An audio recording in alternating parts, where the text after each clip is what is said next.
Let's see if it's flicked on.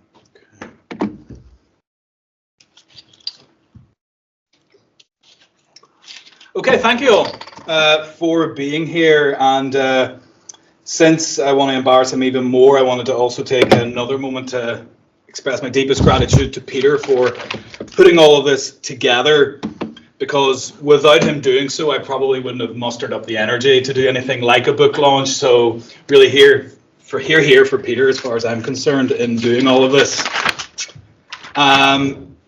Thank you all for coming, and thank you to those of you who have joined in other times and places virtually. I don't want to waste any of your time, so I'm just going to get right into it. So the plan for my presentation today, which is a bit of a large task since I'm trying to consolidate and synthesize 2 books worth of material really, and why they make sense together. And the way I'm going to try and do that is offer some brief introductory comments on the concept of rhythm in the Western philosophical tradition, through to the emergence of this thing called rhythm analysis in the 20th century.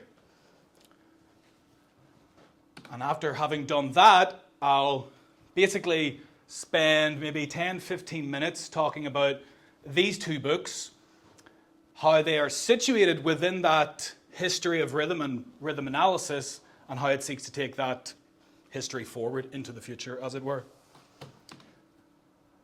And I'll do that basically by concluding with a couple of comments on what I mean by this idea of renewing the rhythm analytical project.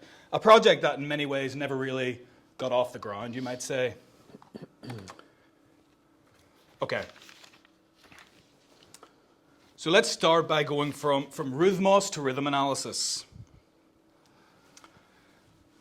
And I think one of the best places and most interesting places to start if we want to think about the concept of rhythm and its history, specifically in the Western philosophical tradition, as always, it's helpful to go to its etymological roots and to think about the derivation of the term and think about the ways in which it was used in this historical trajectory. And really there are 2 aspects I want to underline here and emphasize. The first is to do with its traditional derivation from the prefix, so this bit here, the ru bit. Traditionally, the idea is that the idea of rhythm is derived from the prefix ru or reo, pertaining to flow, flux, process, or difference. So for example, when Heraclitus says that everything flows, he says pantarrhine, which is using the same word of reo, flow. And I suppose the most obvious example we can think about if we want to think about rhythm in terms of a flow that we would instinctually relate to is probably the rhythm of the waves, something like this. If we're sitting on the beach and listening to the waves coming in, there's this flowing character to the rhythm of the waves.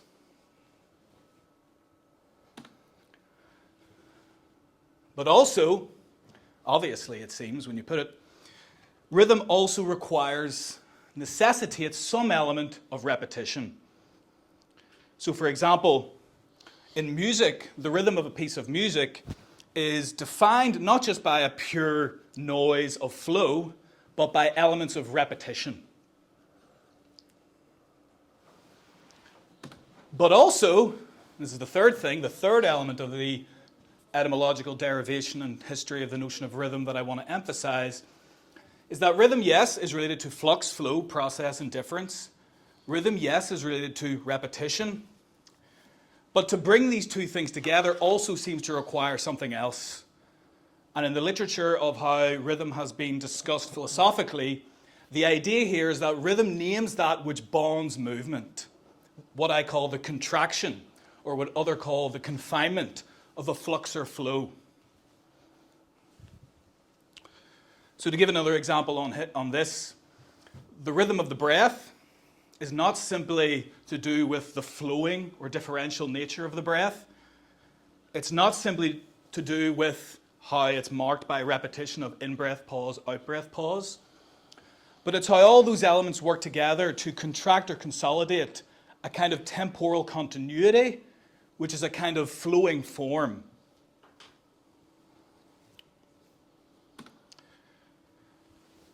And so I think one of the most interesting and unremarked upon aspects of the notion of rhythm is that it enables all-in-one, or it immediately brings into its purview these three key terms of flux or difference, periodicity or repetition, as well as form or synthesis. Rhythm seems to require difference, repetition, and synthesis.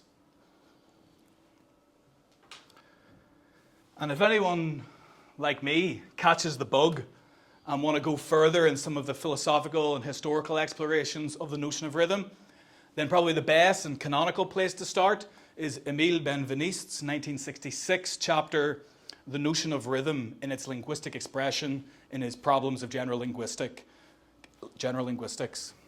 And I should say here that in this text, Benveniste really distinguishes between what he calls pre-Platonic rhythm, more related to the ancient atomists, Leucippus and Democritus, to what happens whenever Plato gets his hands on rhythm, basically. And for Benveniste, it is really Plato who defines rhythm as an ordered sequence of movements, bound by, which is to say, regulated by metron, or number, or measure. And so it is Plato where we really get the subjugation of rhythm to some principles of mathematics. And as Pascal Michon says in his recent work, it really was Plato's work that enabled the mathematical universalization of this idea of rhythm.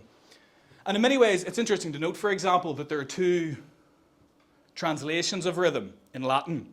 One is rhythmus, which is obviously the direct relationship to this, but the other is numerus, simply number.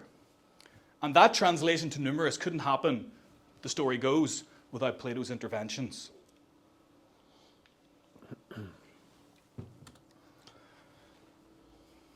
And then if we, do the classic jump forward 2,000 years, we come to the 20th century where we have the emergence of something called rhythmanalysis. And the first book that uses this term in the way in which it's evolved is in the book of Pinheiro dos Santos, who was a Portuguese philosopher. Unfortunately, this book remains untraceable. Hopefully that's proved wrong to some day, but there's, I think a lot of the few rhythm analysis that are out there, including myself, we're just hoping every day that this book gets unearthed. But the main source of knowledge we have and what Dos Santos argues is in the 1936 work of Gaston Bachelard, The Dialectic of Duration. And I'm pretty sure they were well acquainted with each other. And the final chapter of Bachelard's Dialectic of Duration is entitled Rhythm Analysis. And I think I'll just highlight maybe, just as a seed for later, I'll just highlight that in case you weren't aware, the Dialectic of Duration is essentially Bachelard's response to Bergson and critique of Bergson. The idea of what Bachelard considered the formless psychological continuum implied by Bergson's theories. Obviously, Bachelard argues, given the title, The Dialectic of Duration, is arguing for a more dialectical approach to temporal ontology.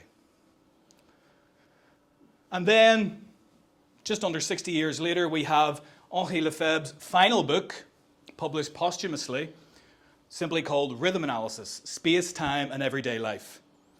And in many ways, this book is the crystallization and apex of his Critique of Everyday Life series.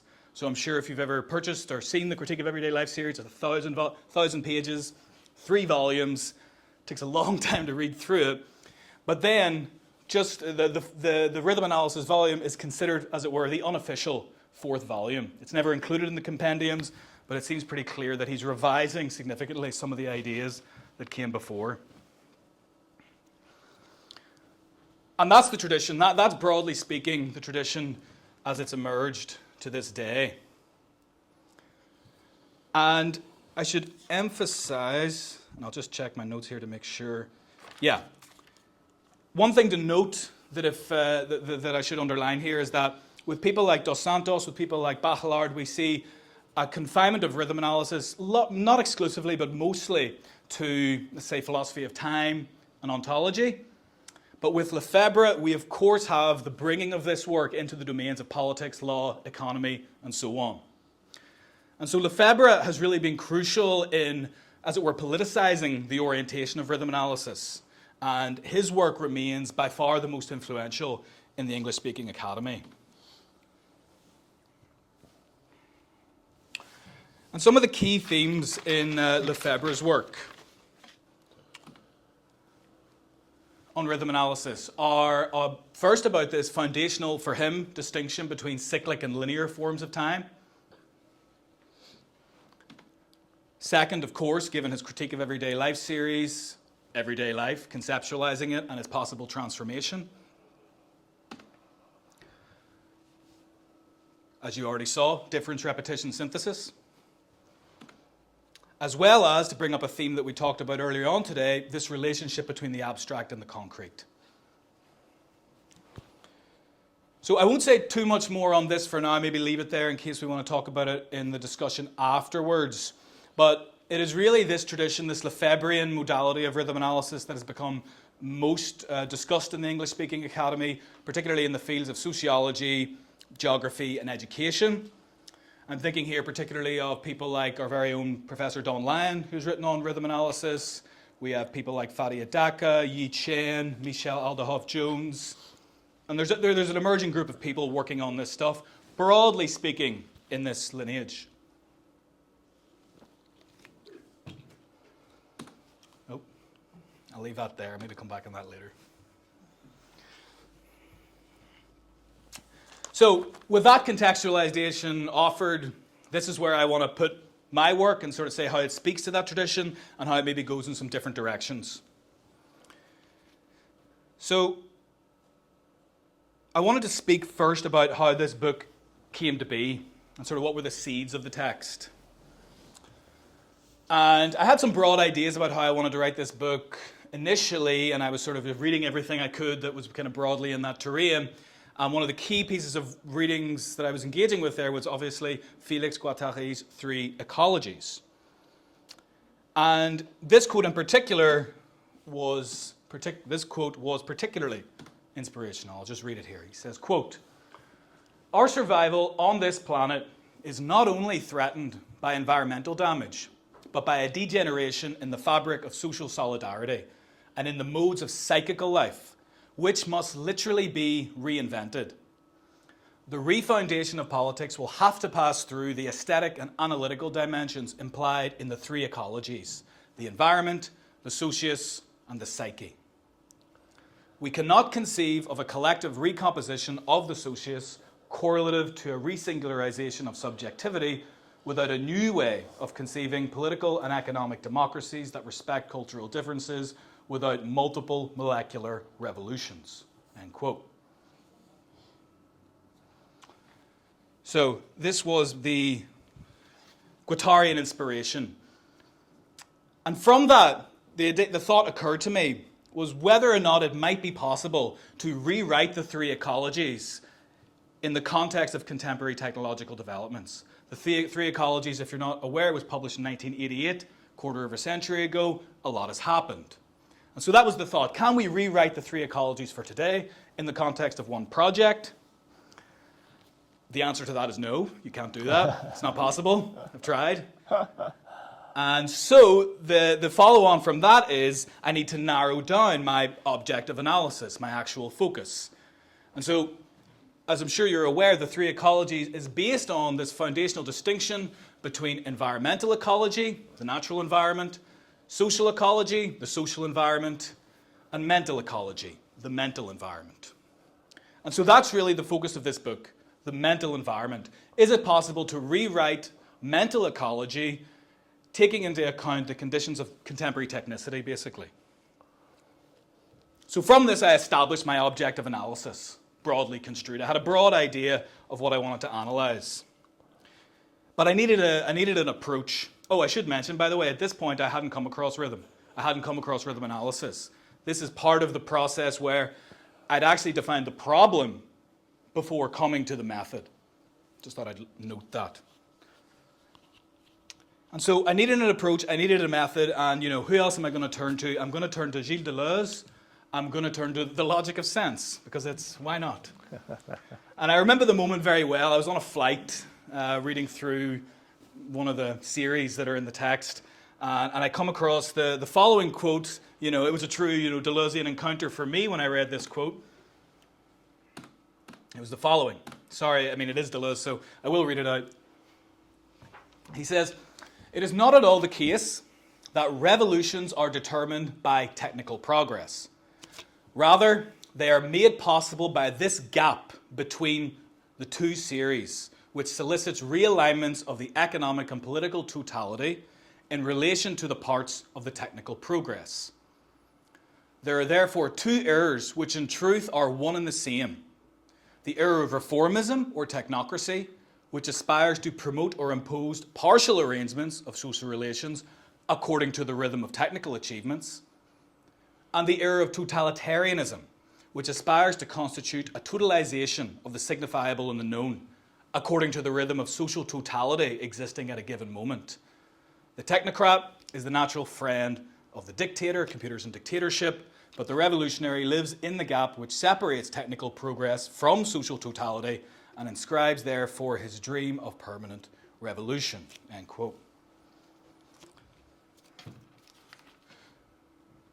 So previous slide was the Guattarian inspiration. This slide was what I like to call the Deleuzean clue.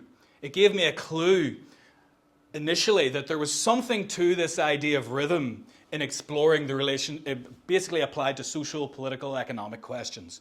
But it was no more than a clue, as often is the case with Deleuze. And so what emerged from these Guattarian inspiration and Deleuzean clues was, and a lot more reading of people like Lefebvre, was what I call scaping. And scaping is my first major contribution or attempted contribution of this book, which is my name for the modality of rhythm analysis that I'm offering in this text. And it is drawn from, and it really is a composition of a series of influences, which I'll just list here. We, of course, have Guattari, Deleuze, Lefebvre, but as I hinted, all of it is, of course, supplemented by techniques. First Stiegler, and then, of course, Gilbert Simondon, who, while he, of course, predates the digital age, was a prophet of his own kind and spoke to the future, really. So 7. So that's the task of part 1 of the book. Construct scaping as a new modality, a new rhythm analytical method that isn't beholden to the dialectical frameworks offered by previous thinkers like Lefebvre and Bachelard. And so once I did this in the first part of the book, the second part of the book was really about applying scaping to the mental environment of contemporary capitalism. Simple. Create method, apply method. And I call this mindscaping. So mindscaping is scaping applied to, so to speak, the mental ecology.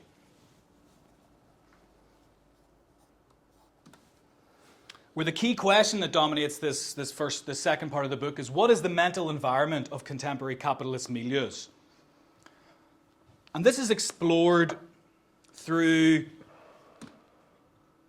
3 what I call ecological entry points. That has a specific meaning in the text, but essentially there are 3 chapters focusing on a rhythm analysis of these 3 things, right? The relationship between distraction and attention as it pertains to the mental environment of contemporary capitalist milieus, happiness, depression, debt, credit. Applying that again and again. And from all of this, there are really 2 further contributions that I'm trying to make in this second part of the book. The first, in a more maybe what we might call diagnostic mode, is the argument that the mental environment of contemporary capitalism itself produces depression, anxiety, addiction, neuroses, paranoia, distraction, and feeds off of debt and the psychic insecurity generated by indebtedness. And simultaneously, profits and accumulates in how we respond to these disempowering effects. So we have, as it were, for example, a depressogenic milieu producing depression, which is then responded to with therapeutic interventions, which enhances the ontological security of capital itself. And this is a toxic feedback loop that, in the terms I develop in the text, I argue are arrhythmic.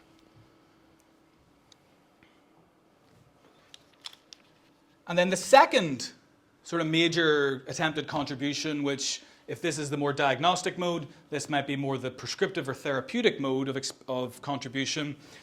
And based on the criteria I generate in the early part of the text, I offer a series of socio-political experiment for the co-creation of new mental environments. Because one of the key points of the idea of the mental environment is that mental health is not reducible to individual pathology, but emerges from milieu.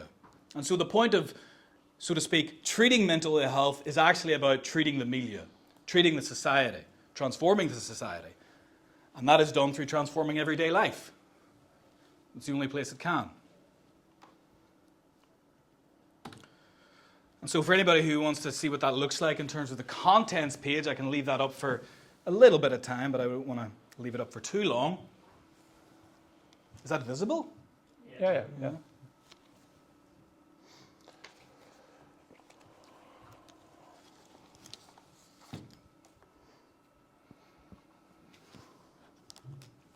Allows me to take a breath as well, which is helpful.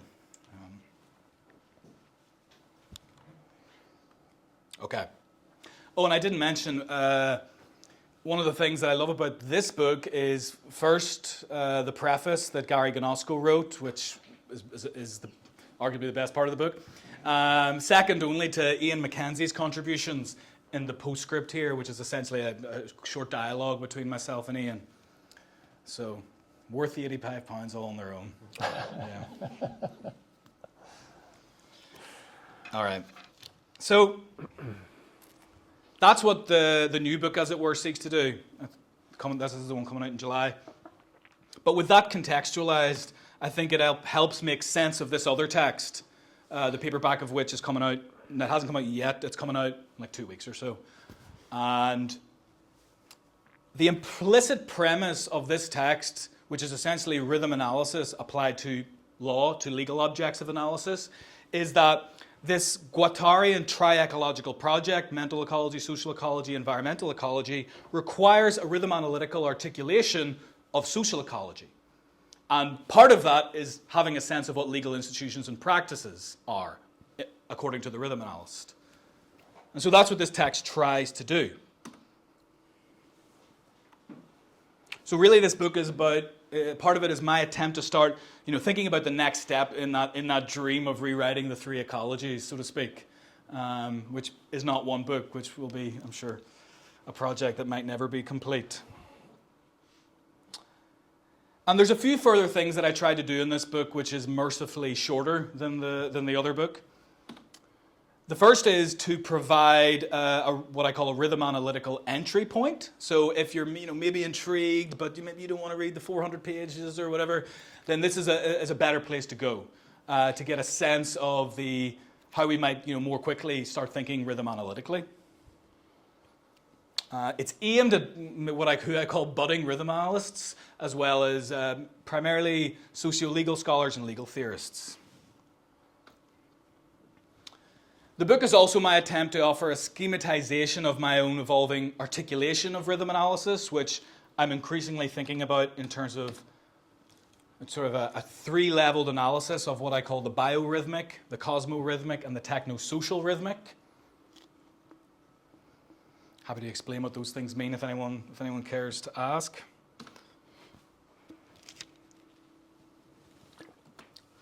Additionally, as you now know from earlier, Plato's interventions in the history of rhythm as a concept are significant, and I take a chapter devoted to reading his mature cosmology as well as his mature political theory together as proto-rhythm analytical. So a couple of things to note on this. The Laws is Plato's final dialogue. It's his longest dialogue, and it's the dialogue where he uses rhythm more than in any other dialogue. For Plato, law and rhythm have some important connections to each other. Additionally, the Laws in many ways, how to put it, not too dramatically, it throws the Republic out in many ways. The Laws is a very different kind of text to the Republic, and I'm more law-centric than republic-centric in what I think Plato, where he ended up on questions of legal and political theory.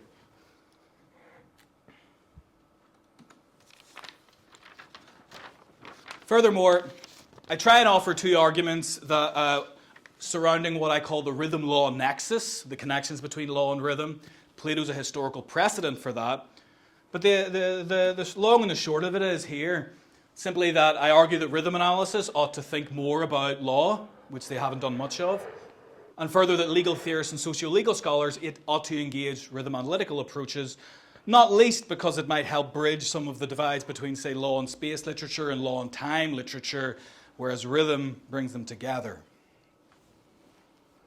And one example of this that I've become obsessed with in many ways is what I call the techno-rhythmic transition to time standardization in the 19th century and its ongoing relevance in the politics of time's measurement and observance.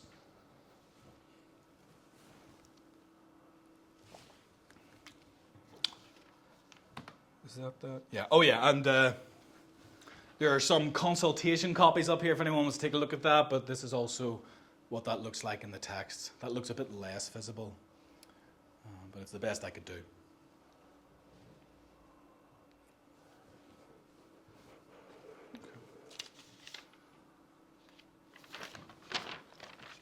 Okay. So to bring me to my final slide.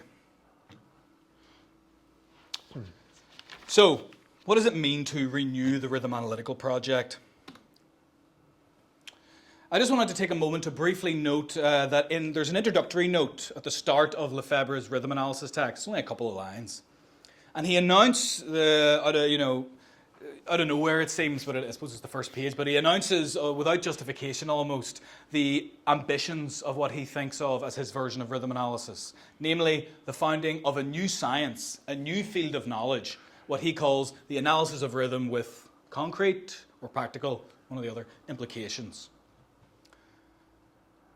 And the Lefebvrean approach is based, amongst other things, on this foundational cyclic-linear distinction, as well as a dialectical approach to the relationship between important concepts like the cyclic and the linear, but also between desire and need, for example. However, instead of this, what do I try and offer? What does Scaping try and offer? How is it different from this projected new science?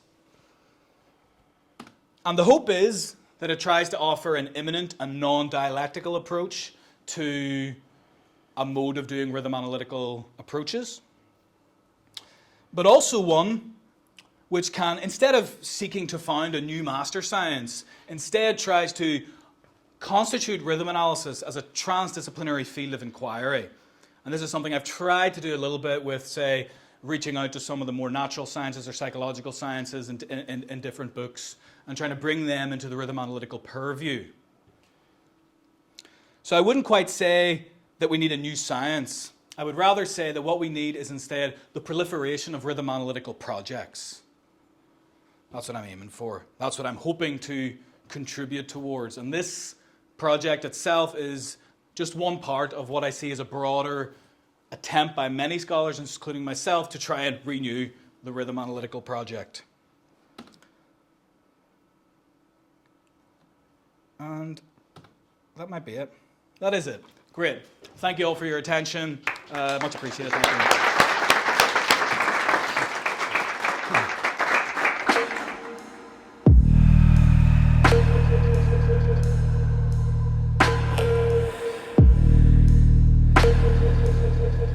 Okay, folks, just a brief kind of discussion moment here, hopefully with the aim of trying to create the conditions for some kind of more interrogative, perhaps kind of questioning of Conor's work. I'm going to throw a few soft, kind of gentle kind of balls your way so that you can then just bat them out the park. And then, but the rest of you can kind of do the more tricky stuff, yeah? But before we do that, I do want to say, get hold of this book. This is a really, really good book. I can't speak too much to that one, okay, but I'm sure that's great too. Yes. But this is a great book, right? And it's really got some terrific stuff. Conor's done a great job of synthesizing the key contributions, but it's so much richer than can be said in 20, 30 minutes, and every page is just replete with insight. So, don't shy away from buying this one. It's absolutely cracking. I think the two different things I want to do are really just do a little bit of a kind of broader contextualization, so that perhaps it'll help kind of hook up your project with maybe some of the projects in the room, so that we can make sure that it gets a little bit of that kind of traction as well. And then I want to just kind of invite you maybe to give a bit more detail than you can in that kind of presentation about what you're doing, particularly with some of this work. Okay, so a bit more context, a bit more on you, and just do that with a view to just open up a bit more kind of, like I say, kind of the tough questioning that I know you're all already thinking about. Just getting that ready. Yeah, okay. So the first thing I want to do, Conor, is just kind of invite you to give us a little bit more about the kind of the missing 2,500 years, really. Now, not to go right through the whole lot, sure, but you took us right to the etymology, and that was really great and really good to see how that kind of worked out. And then, quite rightly, you kind of skipped us forward to the 20th century and gave us the kind of key rhythm analytical moments there right up to the posthumous publication of Lefebvre. But I think it's just kind of maybe useful for us, at least I find it useful, to just see or hear a little bit more from you about what you think the kind of key, what should we call them, philosophical lineages are here. Now, you've given us a sense already of some of the lineage with respect to a kind of opposition to Bergson. I'll come back to that, of course, because you're using people who are quite influenced by Bergson in sorts of ways, and we'll talk about that maybe in a moment. But there's some other ways of thinking about this, because it seems like you're in a world with rhythm analysis that is really, on the one hand at least, doing a lot of thick description about the rhythms of everyday life. And that made me think of phenomenology and some of that kind of tradition, made me think about how some of that is even maybe neighboring some of the work we might see at the moment under certain kind of new materialist kind of headings, broad headings, that of course. So it's just an invitation for you to kind of give us a bit more of the kind of philosophical hooks, so that we can kind of make sure everybody's got one that they can kind of hang some questions on as we go forward. Where do you see this rhythm analysis kind of sitting within the philosophical, kind of Western philosophical tradition? Yeah, it's interesting. I think the way I'm enjoying following the concept and resisting trying to put it too squarely into any particular boxes, but just to give a couple of senses on maybe versions of that. Largely speaking, we can see the Platonic definition of rhythm, this ordered sequence of movements regulated by number, really comes to dominate Western thinking about rhythm, largely as it pertains to things like music, gymnastics, poetry, all these other fields where the notion of rhythm suddenly become, really obviously important. And this Platonic definition is really, really key. And there wasn't much critical work, certainly philosophically, about rhythm that was against Plato that I'm aware of, maybe until the 20th century. Augustine writes on rhythm largely in a Platonic mode. But really in the 20th century, we see a proliferation of different approaches where rhythm becomes really central. And just to mention a couple, we have in the early 20th century, we have Whitehead, where rhythm is identified with life, where such that he essentially says, where there is life, there is rhythm.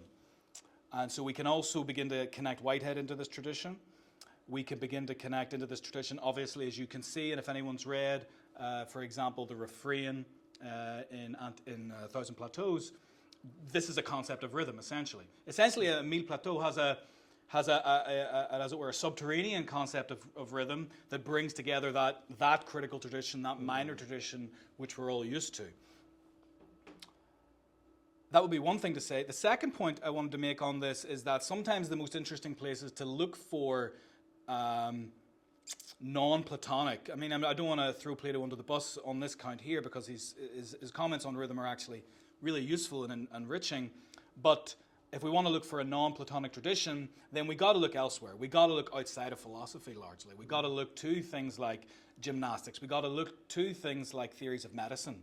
We got to look to I'll leave it there actually. But these are the sorts of strands I'm picking up on, such that we might call it sort of trying to reconstitute a narrative or a quasi-narrative of a sort of minor rhythm analytical tradition that was anti-Platonic.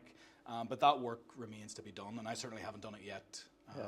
Just started to. So part of what you're doing is kind of you're kind of embracing elements of the tradition, but you're also really challenging it and really trying to move beyond it. You know, this kind of renewing that you're talking about, is trying to get, you're kind of in it, but you're trying to stay away from it in many respects. Yeah. And Guattari is a key figure in doing this for you. It's kind of, I got the distinct impression from the presentation and obviously reading the work that he provides a kind of lens through which you just then view everything, and it kind of shapes things up differently from other rhythm analysts who would not be so keen to look at Guattari's work. I mean, we include Deleuze in all of that, and of course one of the things you bring in then is a much greater sensitivity to the critical dimension, I think, than might be there in some of the rhythm analytical work. Or maybe I can kind of invite you to think about how the Guattarian lens also casts a certain view on what you take to be the critical aspects within that kind of rhythm analytical kind of set of traditions and stuff. No, that's totally true. That, I mean, that quote that I put up from Guattari was essentially became almost like a regulative quote for me in terms of thinking about where my instincts were going in terms of where I wanted to take the project. And a couple of key concepts I draw from Guattari in the text, which might maybe for some of you who know the work will find interesting, are things like singularizing existential refrains. This becomes really, really important. What we might call a heterogeneous or a pluralizing notion of revolution, so revolutions rather than revolution. A sort of, and this is obviously very important to Guattari's practice, a sort of socio-technical model of mental illness, whereby, you know, we think about the genesis of schemas of thought and schemas of mental illness or health as situated within sort of milieus. And just as he did at his work in Laborde, the idea is not to change, or, you know, the idea is, of course, to treat, you know, suffering.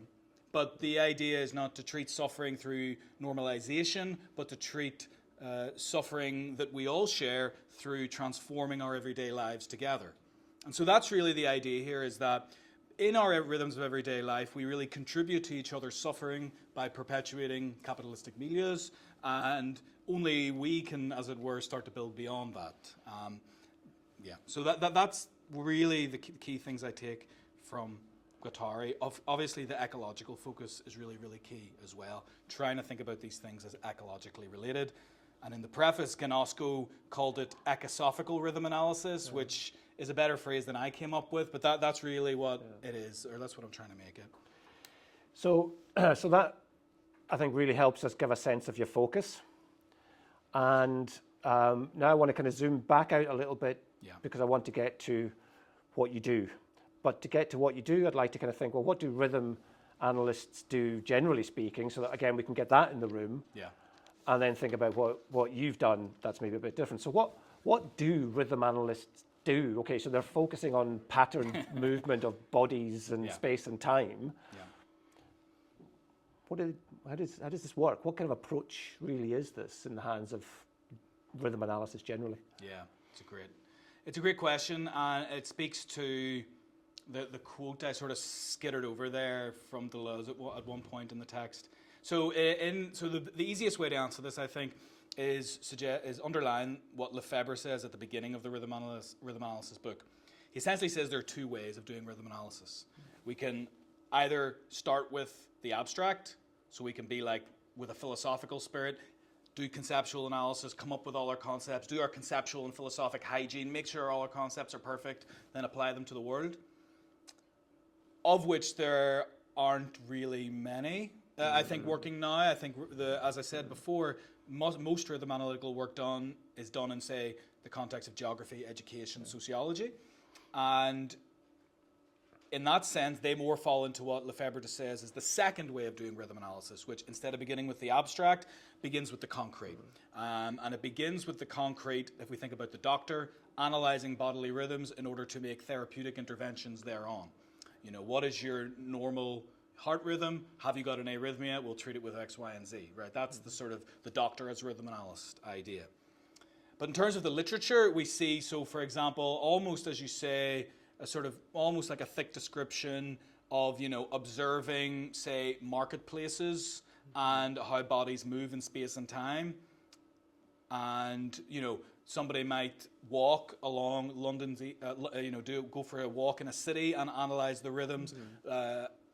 Lefebvre has what he does, a rhythm analysis of Mediterranean milieus, and he does one by standing on the balcony of his Parisian apartment looking down at the streets. So this is not really what I'm doing, right? But this is what's out there.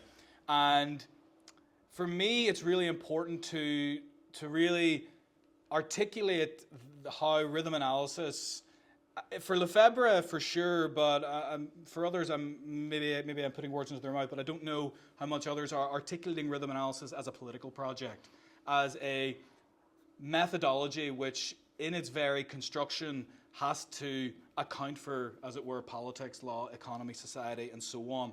So the last thing for me that rhythm analysis is a set of neutral methodological tools which we execute like some sort of bureaucrat of knowledge production. Essentially what we have to do is compose the knowledge ourselves, and any composition of knowledge constructs a relationship with the territory and is political. And so there is that sense in which I'm really putting front and center that, you know, all methodological constructions are political.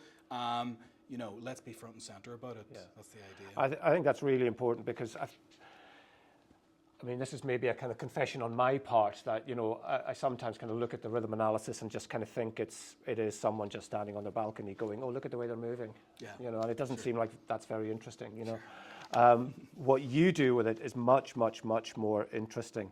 And, you know, one of the most interesting things that goes on in this book, and you mentioned it in your presentation, Conor, is the development of scaping.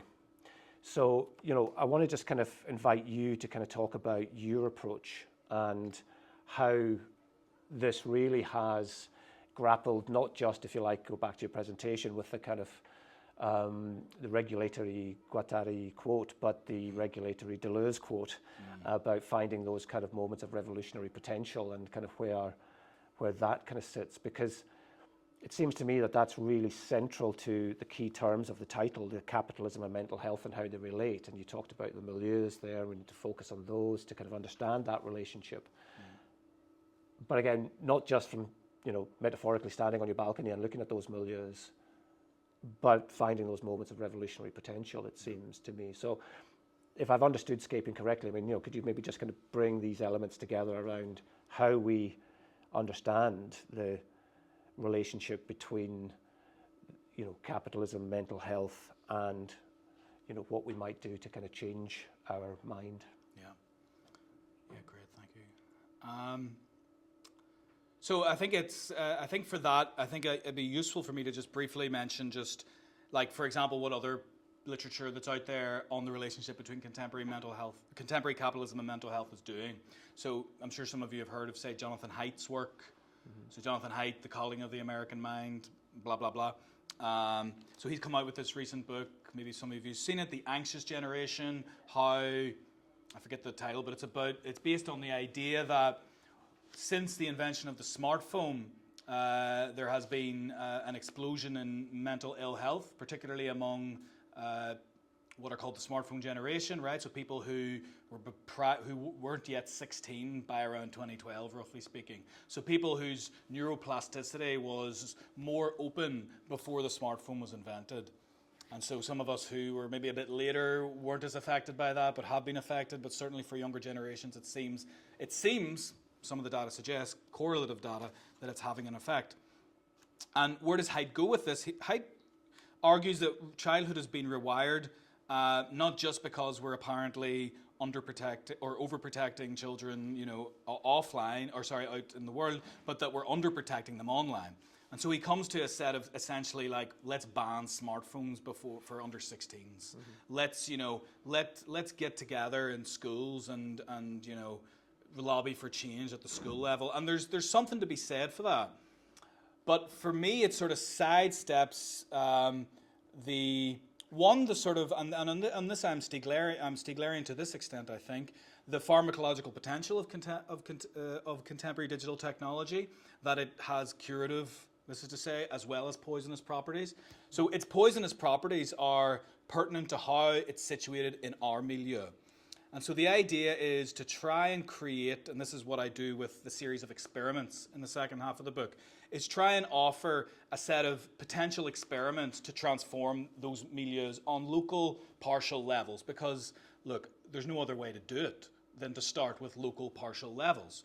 And what does that mean? That means constructing alternative network technologies. That means constructing, different kinds of social networks. That means constructing different ways of organizing institutions. That, the list goes on in this way.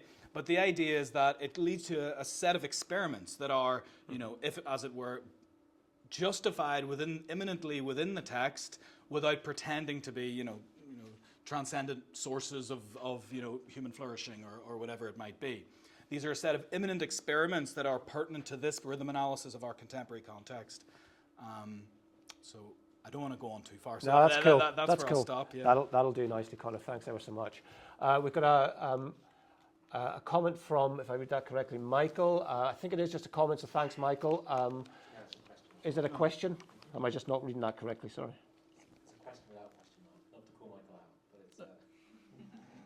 Through a different direction. Oh, okay. So it's a question about the relationship of your work to a more Marxist analysis. Thank you, Peter. Conor, let's take that while people in the room have a wee think. Okay.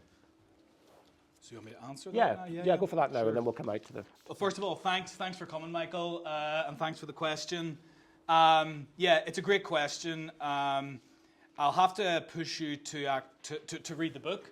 And that's partially because this is what I'm trying to engage with via reading Lefebvre. Now, Lefebvre is not your orthodox Marxist, of course, but he is Marxist of a type. And so the critique of Lefebvre is that self-differentiation. And part of the story as to why, for example, I don't necessarily subscribe to the idea of alienation in this context is, the Deleuzean reason is, the distinction between pre-conscious class interests and revolutionary investment, but that's in the book.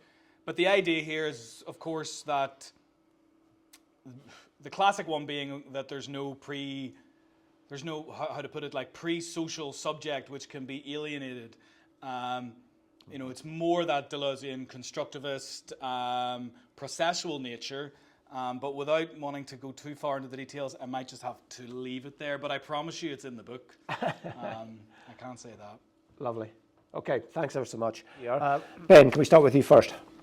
Thanks, Ian. Thanks, Conor. That was really fascinating. And before I say anything, I haven't finished the book yet. Yeah. But I can say to everyone in the room what I've read so far is an incredible piece of work. Synthetic in a way that few books are synthetic in a successful way. Thank you. It's a truly original piece of work, and I can't wait to finish it. So I have two questions. One's a bit more open, one's a bit more specific. The specific one may be answered in the bit of the book I haven't got to yet, but just a chance for you to talk more about what you said. I guess I'm asking a question that you've already answered. So the first question is kind of just about the way you view this renewal of the Rhythmanalytical, I can't say it, project. Yeah. Particularly because Stiegler is an influence. Yeah. So this is kind of a bit of a silly question. But for Stiegler, there's this repression of techniques, right? No one's talked about techniques in the right way. They have spoken about techniques, but not how he thinks it should be spoken about. Is there something similar here that actually, are you trying to decisively break with how rhythm has been discussed, and not just in terms of your method and your approach, because I think that's quite clear you're trying to do something different, but is there a sense to which actually no, rhythm hasn't been gotten right so far? Right. It's quite a strong claim. So that's kind of maybe a little bit more about where you pitch yourself through analogy. Is there an analogical move to Stiegler's claim about techniques? The second one is about arrhythmia. Yeah. And this is one of the terms that's really stuck out to me because, and again, I might be completely off base here, but from what I've managed to glean from the book so far, and your talk, is that there's this kind of sense that the language of arrhythmia implies something which is kind of in opposition to rhythm. And I wonder to what extent that's kind of possible, right? If rhythm is a kind of claim about the things which constitute environments, and how do we then oppose kind of a rhythm to rhythm when it's really just different kinds of rhythm? Yeah. So to give you a silly example, which runs with the musical metaphor, is free jazz sounds awful if you haven't spent years studying jazz, right? So how do we get to the point at which we can distinguish kind of a rhythms from rhythms, and how does that sort of distinction become an analytical tool without being too loaded in terms of what we take as kind of rhythm and not a rhythm? If that makes sense as a question. Definitely. Fantastic. Thank you so much, Ben, for your kind words and for the really great questions. Let's go. So first question was, am I doing something like an analogical move to Stiegler in terms of technics has been repressed, let's unrepress it. Rhythm has been repressed, let's unrepress it. I mean, that's what Derrida thinks we should do. So just as a note here, Derrida writes that the motif of rhythm has haunted the Western philosophical tradition without ever becoming centre to its philosophical concerns. So there is a way you can go. That's a pretty much direct quote. There's a way you can go via Derrida to do this sort of Stieglerian move. This is too Deleuzean and too Guattarian a project to base it on the repression of rhythm. And in a way, I think to really flesh that answer out a little bit, it allows me to slide into the arrhythmia rhythm point. Because you're quite right that arrhythmia seems to be in opposition to rhythm. I argue that it isn't. In fact, the way I constructed it in the text is that we have essentially two tendencies. We have arrhythmia and hyperrhythmia. Arrhythmia is repetition with a minimum of difference. Hyperrhythmia is difference with a minimum of repetition. And rhythm is actually in the middle. Rhythm is the middle term, the moving middle, between the arrhythmic and the hyperrhythmic. And rhythm, in a more conceptual sense, is that which enables, as it were, connections between, different blocks of space-time, blah, blah. And so the point here is not to construct a opposition between arrhythmia and rhythm that can then be used as a model of judgment, but rather an arrhythmia, hyperrhythmia set of tendencies which become imminent criteria for making these kind of imminent judgments or imminent decisions with regard to how we want to reconstruct our social and political institutions.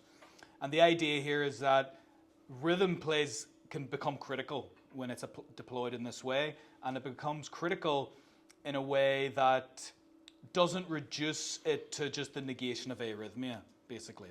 That's what I'm going for. But I'd be interested to see what you think when you get to that part of the text. That might get a little wild. Yeah. I don't know, did I miss out? I feel like I missed out one of your questions. No. Thank you so much. Yeah. Brilliant. Charles. Yeah, thank you, Conor. A very interesting presentation, and I haven't read the book yet, but the sense of some of it from the thesis. Sure, yeah. No, you've read the book. I'm looking forward to reading it. So I have two questions. One that is more abstract and one more concrete. So keep with the theme of the book. So the abstract one is kind of a question of the 2,000 years in the middle, and I wonder if you've thought about looking at Nietzsche's Birth of Tragedy as a work on rhythm, because it seems to me that his treatment of the chorus is precisely one of rhythm, and it makes Nietzsche quite interesting because it's the kind of the most kind of democratic of his work. It leaves a lot of space for the crowd and for the audience, and the audience participates, and the chorus is actually quite inclusive, and so it creates an art form where the audience and the performers are actually the same people. Mm-hmm. And that is really interesting. So I wonder how, whether you've thought about that. And it's also quite neat in that it's anti-Platonic. Yeah. So it would be a nice counterpoint to the kind of the story of Plato for the first 2,000 years, and then in the 20th century we think about something else. And the kind of more practical question is, as someone who's published 2 books in the past year, can you tell us a little bit more about your rhythms? Oh, thank you for that question. That's nice. Yeah, thank you so much, Charles. I love these questions because I have ready answers for them. The first, Nietzsche was not someone who I engaged with much in the book, other than in the debt credit chapter, where he becomes very central to the sort of affective economy of indebtedness. But I will say that I did write a paper entitled Tragic Rhythms, which is an analysis of Nietzsche's account of rhythm. Now, we only discovered recently lots of hidden notebook, or like emerging notebooks where Nietzsche speculated on rhythm. In addition, obviously, as you say, to the birth of tragedy, elements of the gay signs, and some other texts. And essentially, he had two notions of rhythm, which we can call maybe the Apollonian. And basically, there's Apollonian rhythm and Dionysian rhythm. The Apollonian being much closer to that Platonic tradition, and of course, Nietzsche being, seemingly effectively, at least, in favor of the Dionysian and its potentials for, I don't know, psychic freedom of some kind. I don't know how to put it now, but that's the idea. So there's basically a Nietzschean critique of Agamben's notion of rhythm, actually, in that particular paper. So if you're interested, I would love to hear your thoughts on that, because I had a lot of fun reading Nietzsche rhythmanalytically for that reason.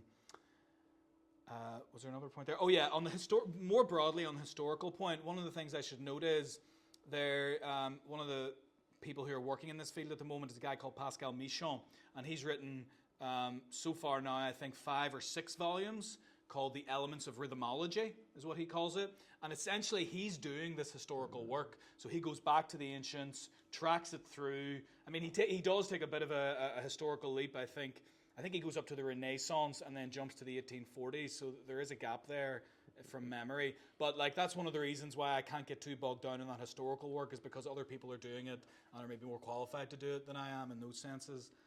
So that's maybe just another point, just if you're interested. In terms of my everyday writing rhythms, the hope, a best case scenario, doesn't always work obviously, is get up, see the sunrise, because that's how you tune your circadian rhythm. And write in the morning with as little digital technology around you as possible, and only do like as it were activating activities in the afternoon. So really structure out those activities. But it also helped in terms of the productivity. It also helped being unemployed for a long time, and lockdown. Those things helped in the writing process in terms of just giving me space to get it done. But that. The follow-up, do you write on paper then? Sometimes, yeah, sometimes. Yeah, bring back pencils.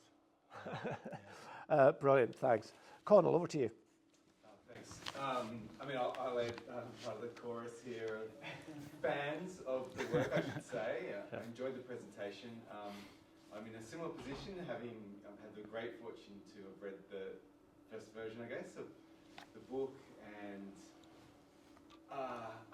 rarely has a writer, for me, gone into a level of analytical detail that is all there for a reason and needs to be there and makes perfect sense. And I think it's absolutely brilliant work. I look forward to getting my copy of the book too. So I have 2 questions. Might be getting slightly wild here. Cool. One question certainly a little bit unfair, and that is, I'm interested to know more about this notion of the ecosophical, that it's Gnosko who's bequeathed that to you, but how do you feel about that term? I was already planning to ask you about it, and then you said you kind of liked it. So why? Obviously, theosophy, the osophical, like other deployments of osophy include theosophy apart from philosophy. So what's ecosophy for you, I guess, or ecosophical rhythm analysis, if anything? And my other question is, probably if I'd read the book more recently, I'd probably have my own answers to what you think about this, but I'm really intrigued by the interplay of memory and rhythm. I suppose, being in the Stiglerian vein, memory is obviously very important, and Stigler makes great, hay from the sort of rethinking of memory, not just techniques. And I suppose I'm interested in how the sort of rhythm, your arrhythmia and capitalism relates to this kind of memory problem as well. So I suppose my question is something like, what does a rhythm analytical take on capitalism give you that staying in the kind of just in memory register doesn't really give you? So what's this sort of really the boost that your analysis gets from this method, right? As opposed to a memory approach? Yeah, I'll start there while it's kind of in my head, if I think I've got you right. First of all, thank as well for your very, very kind comments. I deeply appreciated. In terms of what I think maybe we get from, I mean, I do broadly take a Stiglerian. I take up Stigler's challenge of thinking about techniques and memory together. But for me, what's always most important is thinking about how memory, the role of memory and techniques in the rhythms of everyday life. That's always the challenge, right? How are these technologies of memory integrated into the rhythms of everyday life? So, to give just one example, I mean, we demonized it earlier and sort of made jokes about it, but I think it's a good example nonetheless. If we think about the scrolling on social media that we do every day, we're not only creating an experience, we're doing a creating experience for ourselves, but we're creating technical memory for the purposes of capital accumulation and data collection and informational sort of control over orienting our future rhythms of everyday life, right? In such a way that we scroll the feed, that digital memory then becomes reintegrated such that the algorithm or artificial intelligence will then send us future things that kind of fit our previous scrolling consumption patterns in such a way to capture and delimit attention more and more. So memory is as it were becomes rhythmed, as it were, in our engagement with it in everyday life. And so it's always coming back to how is this integrated into the rhythms of everyday life in contemporary capitalistic milieus. I think that's maybe what I'm offering that more clearly anyway than I think maybe Stigler does on occasion. I think. Now, I like, to the ecosophical point, I mean, I forget the name. What was the name of the Guattari book on is it just Ecosophy? Ecosophy, yeah, so Ecosophy. Guattari has a book called Ecosophy, so that's why it makes sense. Yeah. So on the spot, I'm not going to, define it for myself, but it does speak to some kind of, wisdom of the home, if oikos and eco is oikos, right? And the home is our cosmic locality of this earth. And so the point is, we're on a rotating planet with a diurnal cycle, and our theories don't tend to account for that. And so that's the putting, as it were, the rhythms of living on a spinning, tilted planet. That I think it hasn't been taken seriously enough, and I think that's where maybe I'll go in the future with this idea of ecosophy. Yeah. Nice one. Charlie, over to you. Yes. Thank you very much, Conor. That was very enjoyable. Picking up on a phrase about 15 minutes ago when you were answering Ben, you said something like rhythm organises blocks of space-time. Oh, yeah. And I was just wondering... Bit of a throwaway, but now I regret it. Wondering, just when you comment on the relation of the concept of rhythm to space and time, because obviously you've got sort of experience as external, exterior time, space, interior time, then you've got difference and repetition, which you strongly identify with rhythm, as effectively dissolving the interiority of time and the exteriority of space, bringing them together. So does rhythm explain space-time? Is rhythm space-time? Is it within space-time? Just how do you see the concept in these terms? Yeah, you should always never do throwaway comments. It'll come back to haunt you. So, yeah, without pretending to have thought about that deeply, what I will say is that, I mean, in my experience, there is just no way of conceptualizing rhythm which doesn't take account of the fact that it is to do with material actualizations of things happening in time. I mean, there's just no other way to conceptualize rhythm as far as I'm concerned, and I'm happy to be contradicted on that as well. So, if we think about the rhythm of a dance or of a piece of music, or I don't know, pick your poison there with regards to examples. It seems to me that it does a lot of work just starting with rhythm before starting with space and time.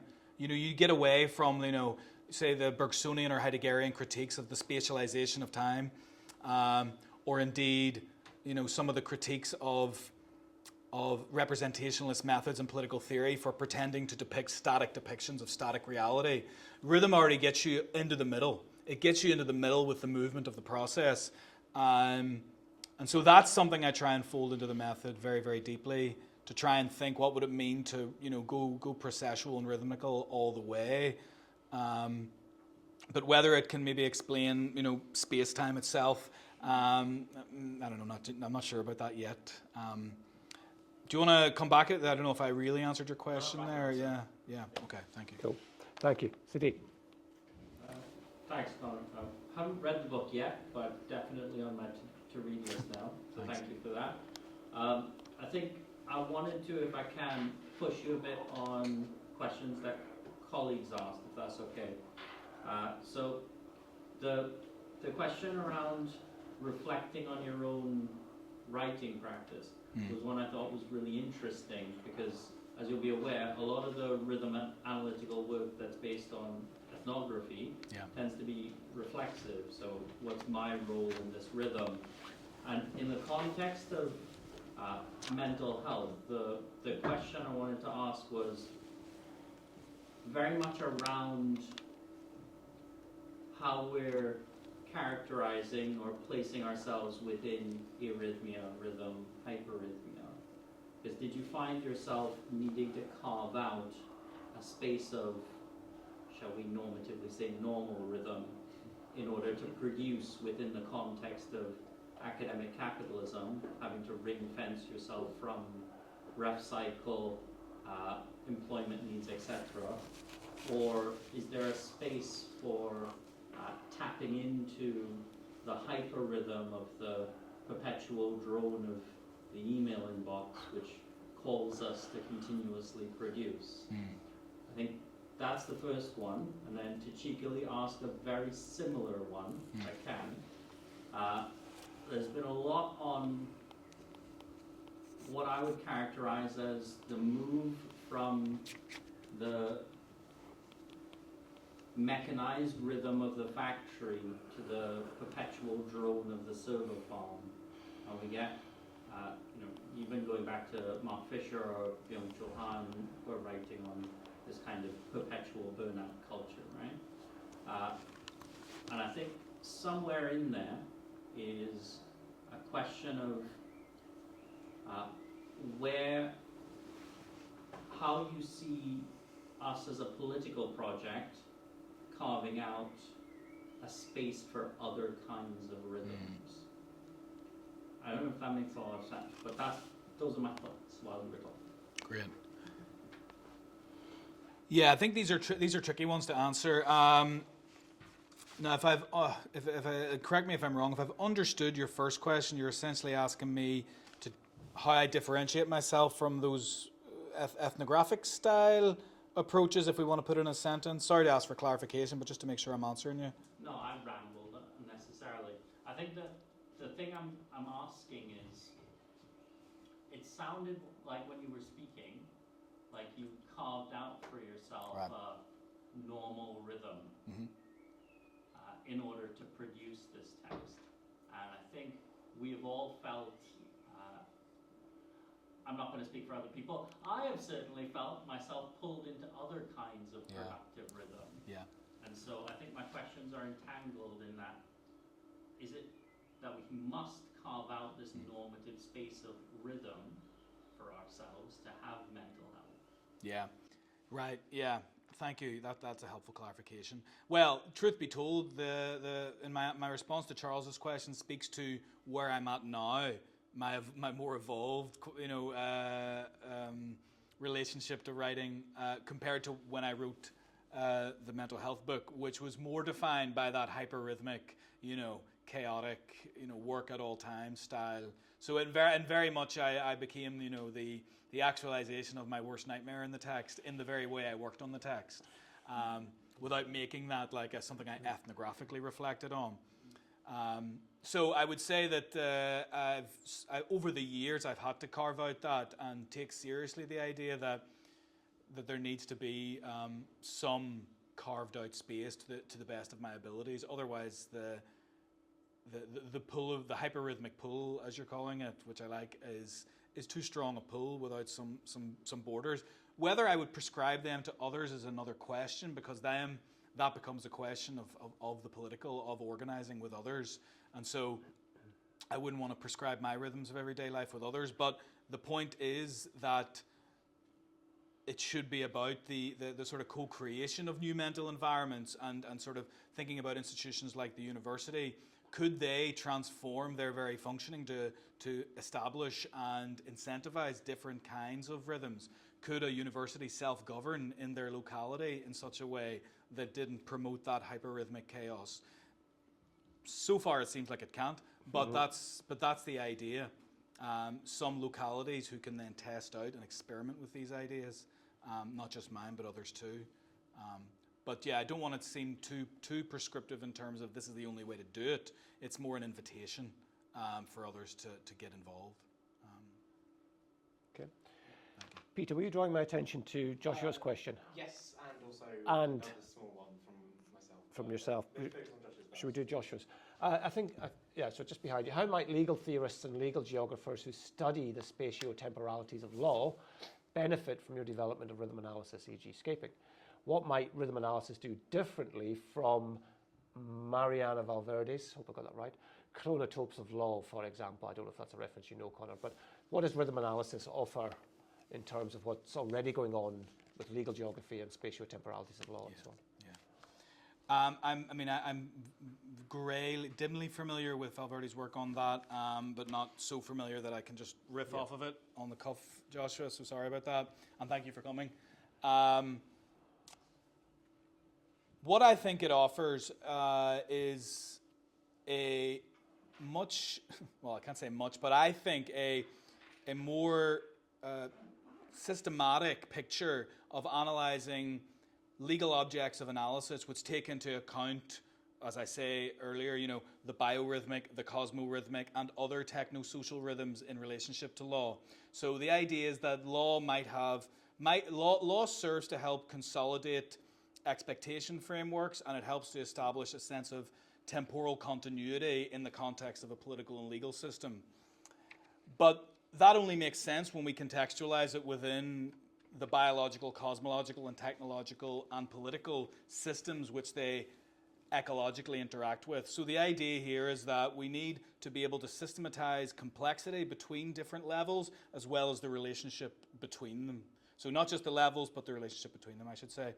So that's not something I see as much in the literature, which tends to treat law more as a discrete object of analysis that can be analysed autonomously. I think that doesn't really get us too far, and my ambitions of it are more expansive than that, in the sense that I want to think about more than just law when I think about law. If that makes sense to you, Joshua. I don't know if you can give me a signal. Thanks. Conor, and Peter, you've got your own question. Thanks, Conor. I really appreciate the talk. I think the questions that I had written down slowly became whittled away. Not as explicitly as earlier for Conor, but that's fine. I think just in terms of, let's say, big picture, because I think a lot of the sort of more politically theory-oriented people here are very much in that sort of, we kind of know why we're thinking about, going, not necessarily relying on dialectic, why we're interested in Deleuzean stuff, right? But for those of us who aren't necessarily embedded in that tradition, I was kind of the two questions which are quite I guess, hammer questions rather than scalpel questions. They're quite broad rather than precise and incisive. But I guess, how might one take the kind of rhythmanalytical work that you're doing and think about politics with a capital P, right? Because you're talking here about the relationship with like mobile phones and technology, and for those of us who are in the sort of tradition, we're like, okay, we understand why that's sort of political, but that might not be seen more broadly within political theory. Some people are just like the state, full stop, nothing else, right? And then also, how does this relate to mental health outside of phone interactions, right? Because it's not. I'm sure it's not just the phone. So how does that work? I mean, with the sort of a political paint on it. Thank you. These are great questions, Peter. So what does politics do in this reading? Politics is about the mobilization of bodies in space and time, and it's about the organization of, let's say, flows of legitimization, broadly speaking. So, for example, we construct an electoral cycle. An electoral cycle is a rhythm which replenishes juridico-political legitimacy according to a cycle. And so the idea here is that politics is, in a way, indissociable, it seems, from the establishment of cycles of, as it were, legitimation or renewal, or, do we need a new social contract because of these changes, blah, blah, blah. And so that's really where I go for it. Look at how the political institutions, rather than politics with a capital P, how they mobilize our rhythms of everyday life to continuously support, say, the ontological security of these political systems that we live within. And so that's what the analysis tends towards, those more concrete ways in which politics is integrated into our everyday lives and how we support the legitimacy or lack thereof of any particular system. So that's maybe my jumping off point for that without getting too much into the weeds. And the second question, is it not just phones? Yeah. So it's not just phones. They're pharmacological, they have poisonous curative properties. So, I mean, the book itself focuses on what I call three ecologies of the mental environment. So I don't try and make such broad statements that aren't specifically argued for in the text. So I only focus on the relationship between happiness and depression, debt and credit, as well as distraction and attention. And so so that means that our relationship to contemporary digital technology, such as the phone, are more geared towards that distraction attention relationship, whereas in other chapters it's about indebtedness, and it's about how that obviously plays a huge role in the effective economy of contemporary capitalism, not just for debtors, but also for creditors who extract pleasure from hierarchy. And what was the other bit? It was about happiness, depression. So, the argument there is that the aim of happiness is a particular, as it were, construction in the imaginary of our contemporary capitalist society as the telos of the capitalist I, who is the hero of our myth, as it were, of our social system, that we need to be engaged in the pursuit of happiness. And so part of it is about, engaging with that and trying to think beyond that through rhythm. So yeah, it's not all just about phones, but they're not always helping. Yeah. Well, I think we can probably draw it to a close at this moment. And let me thank everybody in the online space who came to join us, and thanks for the questions. Thank everybody in the room who's been here, and thank you for the great questions. Everybody join me in congratulating Conor on the publication of these works. Thanks. Fantastic stuff.